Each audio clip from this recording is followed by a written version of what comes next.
It's 2023 and somehow we're already in April, which means it's time to review our Q1 budget numbers. That's January through March. And if you're new around here, my husband and I live and travel full-time in our RV all around North America. So to give you a little bit of an idea on what our lives have looked like from January to March before we jump into the numbers, in January, we started out in Tampa, Florida, and by February, we were all the way at the bottom of the Baja California Peninsula. So we did a lot of driving in January. Then we bounced around Baja Mexico in February and March, and that's where we ended our Q1. This video, I'm gonna break it up into two major sections. The first one being our RV living expenses. These are the things that I think are most impacted by the fact that we are just traveling around in this RV, and then I'm gonna go over our regular bills and spending. So this will go over every single penny we spent January through March. Obviously, a big part of traveling full-time is getting from one place to the next. I'd say that's probably where we see the biggest difference in our spending when compared to our before RV life. So let's get into it. The first thing, truck payment, $768 a month. It's high, I know. For our RV, $0 though, because we paid it off in full when we bought it. And for this quarter, our auto and RV insurance is an average of $362 a month, which is actually higher than usual because normally we just have $147, which covers the truck and a full-timer's policy on the RV. However, we had to pay a $646 one-time payment for Mexican auto insurance because in order to drive legally in Mexico, you have to have a Mexican auto insurance policy. Our fuel, and this one is always so high for us because we drive a lot. We drive far distances in short amounts of time. We move every 1 to 2 weeks. And so we spent an average of $896 on fuel for the first quarter of 2023. However, it's a big range because in January when we were going from Tampa all the way to Baja, we spent $1,600 on fuel. But then in March, we only spent $300. That's like the lowest, I think, ever since the beginning of RV life, which is awesome because we were just bouncing around a small area of Mexico. So a big way you can save doing full-time RV life is just explore smaller areas. We still got to explore lots of different places, but it was just in a smaller radius within the country. So we were able to save a lot of money on fuel in March because fuel was not cheaper in Mexico. It was about the same once you convert liters to gallons and pesos to dollars and all that stuff. But even at $896 a month, that's still lower than 2022's overall average, which is over $1,000 a month for 2022. So I'm hoping we'll still see a downward trend throughout the rest of the year. And what about these lovely campgrounds? Okay, actually, we're boondocking right now for $0, which is our preferred method of camping. But campgrounds and accommodations for 2023 so far has run us an average of $388 monthly. I say accommodations because that actually includes a hotel stay while our RV was in the repair shop, which by itself cost $384. So if you were to remove that, our campground average is really only $260 a month. But the reason why I want to include everything in the budget that I share with you is because I want to give the most realistic picture of what it can actually cost to live and travel full-time in an RV. And if you live in an RV, then you probably know that chances are it's going to end up at the shop one day and you're going to end up in a hotel because it's your home. So if you like this realistic view of an RV life budget, be sure to give me a thumbs up and let me know in the comments so that I can keep bringing you content like this. We also had our annual Boondockers Welcome membership fee renew this quarter, which cost $45. That's a one-time annual payment. So what about propane?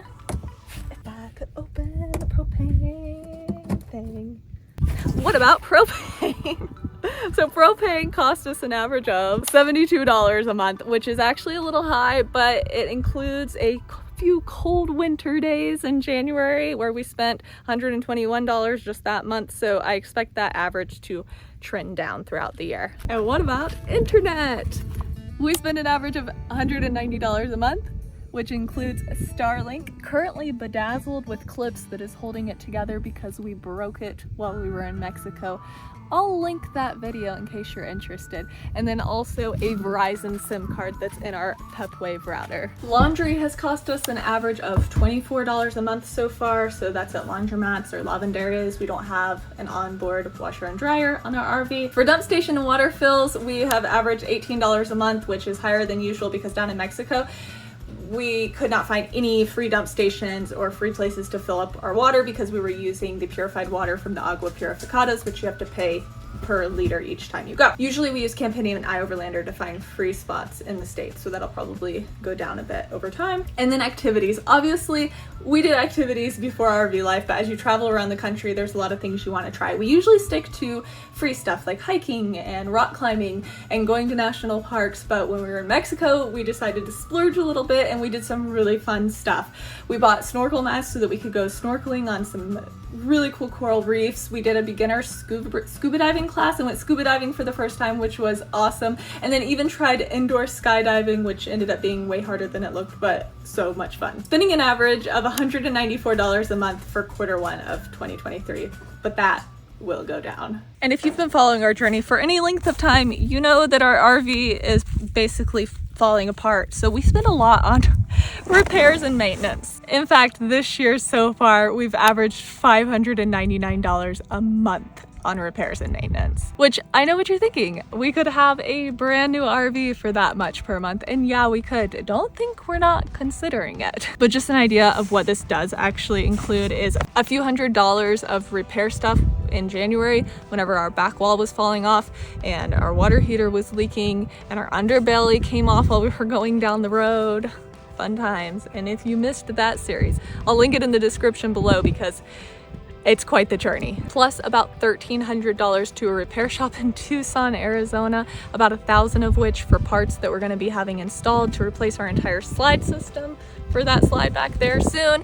And then around $300-ish for them to diagnose the problem with the slide system. We also have a category that I call RV upgrades. These are completely unnecessary things to pay for, but things we wanted to do to make the RV better, like remodeling our interior stairs to include shoe storage or getting a flagpole buddy to put our Starlink up on the roof, which we're not currently doing because it's broken. But nonetheless, we averaged $188 a month so far on this, all $564 of which were spent in January. And the last thing in our RV life related spending category is our storage unit, which costs us $84 a month for a climate controlled 5x8 storage unit back in Florida because I didn't want to tote my high school yearbooks and wedding dress around the country with me, but I didn't want to get rid of them either. Which puts our average for RV life related expenses at $3,783 a month for Q1 of 2023. This is actually up from last year, which obviously isn't ideal, but some things we'll be considering to help this trend down throughout the rest of the year is, first of all, we won't be buying any extra auto insurance policies. We'll be doing a lot more free activities like I talked about. And then in terms of maintenance and upgrades, we're gonna be doing some serious considering on what we want to do with this RV, especially depending on what we hear from the repair shop when we take it in a couple weeks. Because while we're definitely fine with spending money on repairs and maintenance, it's a given when it comes to RV life. There's just comes a time when you shouldn't throw any more money into a pit. You should go find a new pit to throw money in. But we're also really conflicted about the size of our next rig. I asked me a few months ago and I would have said, well, we're just gonna go buy the brand new Brinkley. But after going to Mexico, the idea of a much smaller rig is almost appealing and I can't even believe I'm saying that. But I don't know. Anyways, this video isn't about that, but if you wanna see what it is we end up deciding, whether we just fix this thing and keep on with it or do something totally different, hit the subscribe button because we don't even know yet, but you'll find out with us. And then there are some things that people do to make RV life less expensive that don't necessarily apply to us, but could apply to you. One, you can have a less expensive truck. Our truck is newer and it's a higher trim level package, and there are definitely trucks out there for cheaper that can still tow a fifth wheel even as big as ours, which is a 38-foot. You can also stay places longer or have a second vehicle to help cut down on those fuel costs so that you can use something more fuel efficient for daily driving. Well, I would say we're gonna try to stay places longer. I just don't think that we're gonna do it. You could also stay closer to family. We like exploring out west. All of our family is on the East Coast, so we don't get to take advantage of mooch docking, or if our RV has to go in a repair shop, we're paying to stay at like an Airbnb or something like that instead of with family. And now we're moving on to our regular bills and spending, because as it turns out, selling your house and traveling around the country doesn't mean that your bills go away, unfortunately. So I'm gonna list these off pretty quickly because they're boring but necessary evils in our lives. So our phones cost us $172 a month. Software subscriptions like Spotify and Netflix and Adobe Lightroom cost us $59 a month. Medications come in at $15 a month. Health and life insurance come in at $311 a month. And we also tithe every month, which I'm gonna leave that undisclosed. But it's an important part of our lives, so I wanted to be sure and include it as usual. Which brings our fixed monthly bills, not including tithes, to $557 a month. But then there's also spending on regular life stuff that changes every month, like groceries and eating out. But so far on food this year, we've been spending an average of $1,143 a month, which we went a little crazy with eating out over the last few months, okay? We spent $759 an average on eating out and $385 monthly on groceries. We're getting that back in check. We also have a category that we call the I want it category, like when I wanted these scuba diving pictures and videos for $90. We've spent an average of $114 a month on that. Pet food and supplies has been an average of $78 a month, plus a $569 one-time annual vet visit for their annual shots and 6 months worth of medications. Household supply and personal care has averaged $116 a month. That's anything from paper towels to toothpaste to haircuts, which brings our regular life spending on more variable expenses to a total of $1,451 a month on average so far. Adding together our variable expenses with our fixed regular life expenses, and we get an average of $2,008 a month, not including the annual vet visit in that average. I think there are some pretty obvious ways that we could save money when it comes to our regular spending, like not eating out so much, which we definitely plan on doing. And if you don't have pets, you're gonna save money as well. But clearly we love our fur kids, so worth every penny that we have to spend. And in case you haven't been keeping track on your calculator, that brings our total average spending for quarter one of 2023 to $5,791 a month. Like I mentioned a couple times, this is a little bit more than our last year's averages, which means we're going to be working on spending a little bit less as we go throughout the year. But if this was helpful to you in any way, please let me know in the comments, and I will also put a link in the description for the budget tracking template that I made on Google Sheets. I spent a lot of time on it, and honestly, it's really good. You can track every dollar that you spend. You get a yearly overview so that you can see how much you're spending in your categories as the year progresses. We were looking at ours and saw that we are definitely past where we should be for the first quarter. So that's going to help us plan how we might need to save money and in what areas going forward. So anyways, we'll be back to our regular videos this Sunday, so hit the subscribe button so you don't miss it. We've got an interesting turn of events in this next video. See you guys next week.